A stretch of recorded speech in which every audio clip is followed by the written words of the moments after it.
song for women everywhere, equality, development, and peace. Gender-based violence data indicator harmonization has been launched today in Lagos under the Office of the Federal Ministry of Women Affairs of Nigeria. It is a project designed to end all forms of violence against women and girls, including harmful practices in the society.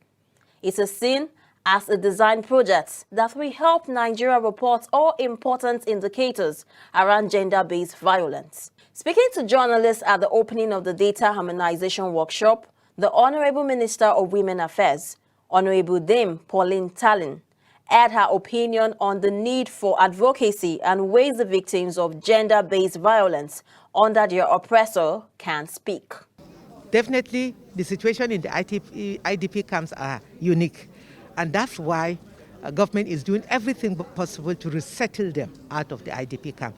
A lot is being done in Borno State. I just returned last week from Borno, and I saw the massive housing and the rehabilitation of resettlement of these victims.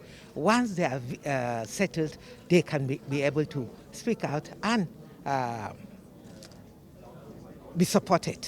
And that's again why we are encouraging every state to have safe homes, safe space, where victims can be well cared for and attended to. Going forward in Lagos State, we've been able to do a lot of advocacy, a lot of sensitization programs for people to be able to speak up, for women to be able to speak out, for governments and NGOs and stakeholders to be able to fight against all forms of gender-based violence. Other participants also aired their opinion on the importance of the workshop and how the data harmonization will put an end to gender-based violence against women and girls, especially in each state and the country at large. So for gender-based violence, like we all know, COVID-19 has, especially the lockdowns and all, has led to some increased rate of gender-based violence in Nigeria, globally, not in Nigeria, in Lagos, everywhere globally.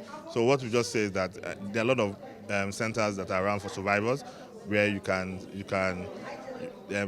are call helplines. We have the National Human Rights Commission having a helpline where you can call and they can be referred for services. So I just say that when there's an issue, please do report and do call the helplines so that you can be referred for appropriate services and help. Engaging boys is to ensure that we go back to where the men are being made and reorient them.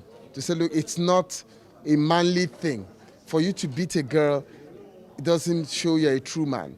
So when we start with the boys in schools and we begin to orient them, a true man takes care of women, loves women, helps women, supports women.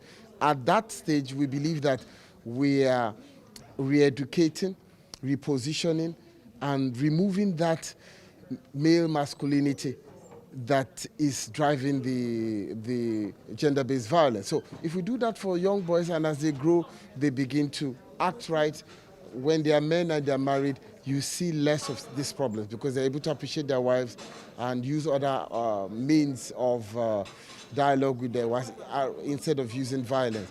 However, the Ministry of Women Affairs believe that in order to support and end the issue of gender-based violence in our society, there is need for data collection.